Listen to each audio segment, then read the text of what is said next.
Montréal.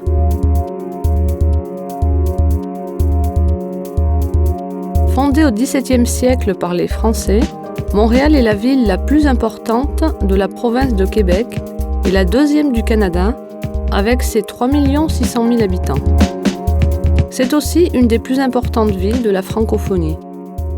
C'est une ville dynamique en raison de son important centre économique et de nombreuses activités de sport et de loisirs. Son circuit, où se dispute le Grand Prix de Formule 1, est mondialement connu, tout comme son célèbre festival de jazz. Le festival Juste pour rire, moins connu peut-être, présente l'humour sous toutes ses formes.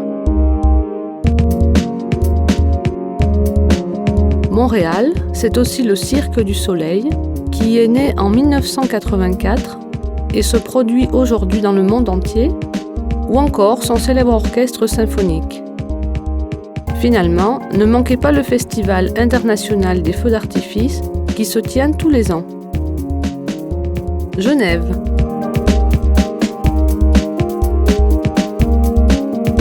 Genève est la principale ville francophone de Suisse.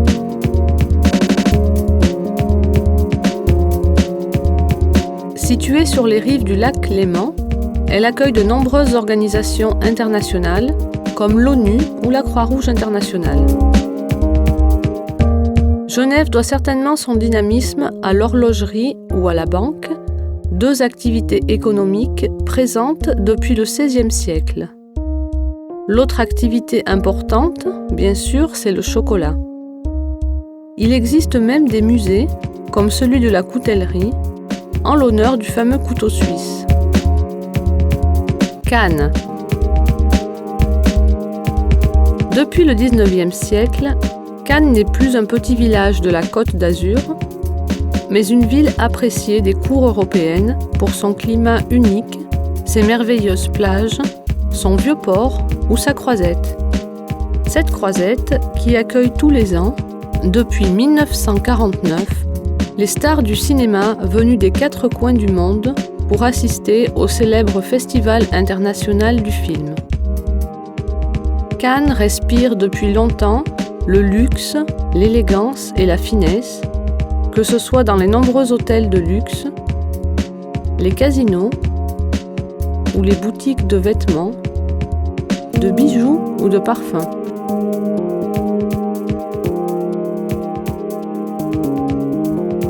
Bruxelles. Capitale de la Belgique et capitale de l'Europe, siège de nombreuses institutions comme la Commission européenne.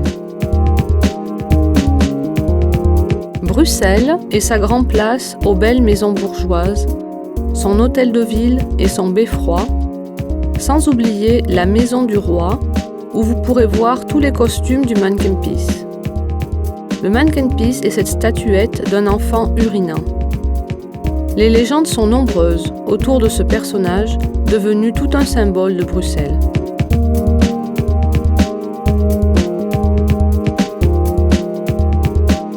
Bruxelles est aussi un carrefour de langues. Flamand, français et allemand, bien sûr, mais aussi toutes les autres langues de l'Europe. Ne quittez pas Bruxelles sans goûter les gaufres ou les célèbres moules frites, aussi connues, voire peut-être plus, que l'atomium, cette molécule géante devenue un symbole de la Belgique avec Tintin et la bande dessinée.